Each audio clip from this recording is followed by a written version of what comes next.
গ্রামের দুপুর বেলায় বাড়ির পাশে ছোট খালে ছেঁচে মাছ ধরা এই দৃশ্যটা দেখলে কার না ভালো লাগে। রোদের তাপে পানি যখন একটু একটু করে কমে আসছে, চারপাশে মানুষের ব্যস্ততা শুরু, তখন পুরো পরিবেশটা যেন অন্যরকম হয়ে যায়।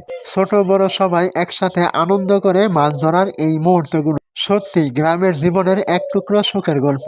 আজকে দুপুরে আমিও বাড়িতেই ছিলাম, আর ঠিক সে সময় হঠাৎই চোখে পড়লো এমন মাছ ধরার দৃশ্য। খালের পানি শেষে সবাই মিলে মাছ ধরছে, আর চারপাশে একটা অন্যরকম উৎসবের মতো পরিবেশ। এখন শুধু দেখার অপেক্ষা এই শেষে তারা আসলে কতগুলো মাছ পেতে পারে, আর শেষ পর্যন্ত কেমন হয় পুরো দৃশ্যটা। মাছ ধরার দৃশ্যটা শুরুতে যতটা সুন্দর আর আনন্দের ছিল, শেষটা ততটাই কষ্ট আর হতাশার হয়ে গেল। সবাই মিলে খাল শেষে আশা নিয়ে অপেক্ষা করেছিল বড় বড় মাছ পাওয়ার, কিন্তু শেষ পর্যন্ত হাতে এলো না তেমন কিছুই। পুরো পরিশ্রমটা একদম মুহূর্তে নিরাশায় রূপ নিল।